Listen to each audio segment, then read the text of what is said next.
एक मकड़ी थी। उसने आराम से रहने के लिए एक शानदार जाला बनाने का विचार किया और सोचा कि इस जाले में खूब कीड़े मक्खियाँ फंसेंगी और मैं उसे आहार बनाऊंगी और मज़े से रहूंगी।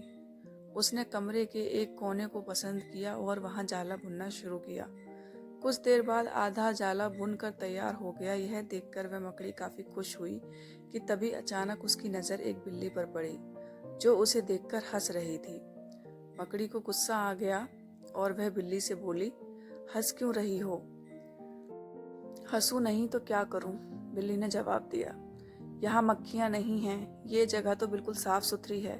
यहाँ कौन आएगा तेरे जाले में? ये बात मकड़ी के गले उतर गई। उसने अच्छी सलाह के लिए बिल्ली को धन्यवाद दिया और जाला अधूरा छोड़कर दूसरी जगह तलाश करने लगी। उसने इधर उधर देखा, उसे एक खिड़की नजर आई और फिर उसमें जाला बुनना शुरू किया। कुछ देर तक वह जाला बुनती रही। तभी एक चिड़िया आई और मकड़ी का मजाक उड़ाते हुए बोली, अरे मकड़ी, तू भी कितनी बेवकूफ है। क्यों? मकड़ी ने पूछा।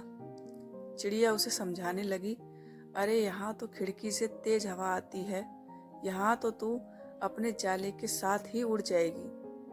मकड़ी को चिड़िया की बात ठीक लगी और वह वहां भी जाला अधूरा बना छोड़कर सोचने लगी, अब कहाँ जाला बनाया जाए।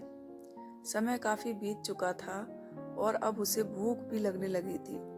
अब उसे एक अलमारी का खुला दरवाजा दिखा और उसने उसी में अपना जाला बुनना शुरू किया। कुछ जाला बुना ही था, तभी उसे एक कॉकरोच नजर आया जो जाले को अचरज भरे नजरों से देख रहा था। मकड़ी ने पूछा, इस तरह क्यों देख रहे हो? कॉकरोच बोला, अरे यहाँ कहाँ जाला बुनने चली आई, ये तो बेकार की अलमारी है। अभी ये यहाँ पड़ी है, कुछ दिनों बाद इसे बेच दिया जाएगा और तुम्हारी सारी मेहनत बेकार चली जाएगी। यह सुनकर मकड़ी ने वहां से हट जाना ही बेहतर समझा। बार बार प्रयास करने से वह काफी थक चुकी थी और उसके अंदर जाला बुनने की ताकत ही नहीं बची थी। भूख की वजह से वह परेशान थी।